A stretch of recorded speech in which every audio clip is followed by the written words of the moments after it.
Bonsoir et bienvenue à ce bref tour de l'actualité en Côte d'Ivoire et à l'étranger, où se trouve en ce moment même le chef de l'État. Ce matin à Ouagadougou, au Burkina Faso, le président Alassane Ouattara a assisté à la cérémonie d'ouverture et aux travaux du 20e anniversaire de l'UEMOA, l'Union économique et monétaire ouest-africaine.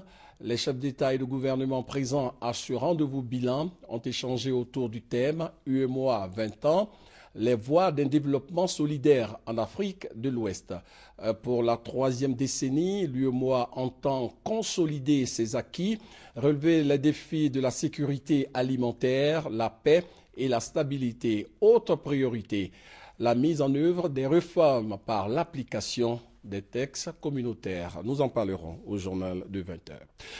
Après 16 ans d'interruption, le Sahara est de retour. Le Sahara, c'est le salon de l'agriculture et des ressources animales d'Abidjan.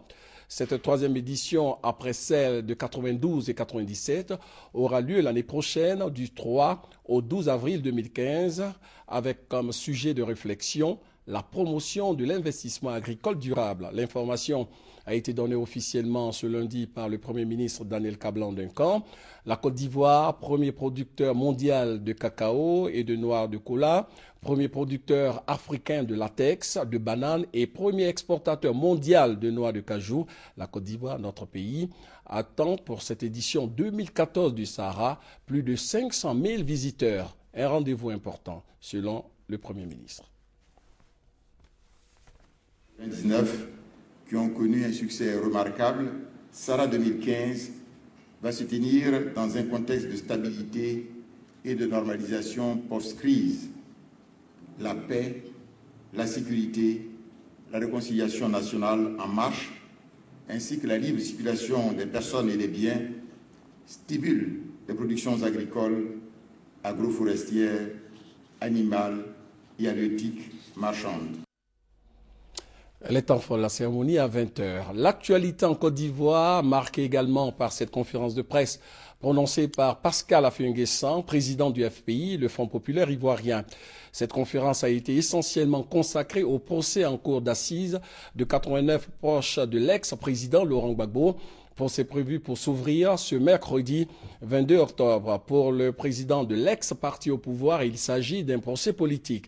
Pascal Affi-N'Guessan en appelle donc à la grande responsabilité des magistrats de ce procès et au-delà de tout le corps judiciaire en Côte d'Ivoire. Le président du FPI dira que l'opinion nationale et internationale attend de la justice ivoirienne qu'elle dise le droit. Rien que le droit. Les temps forts de cette rencontre avec la presse vous seront proposés au journal de 20 h.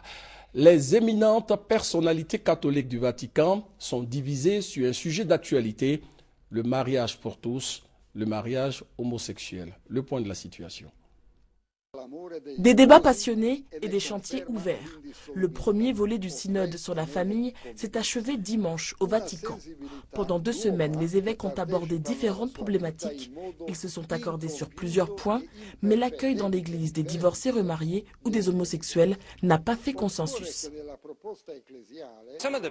Certains évêques redoutent que s'ils disent des choses trop clémentes sur les catholiques divorcés et remariés, ceux qui vivent en concubinage ou les homosexuels, les gens se diront « Oh super, peu importe, toutes les unions se valent ».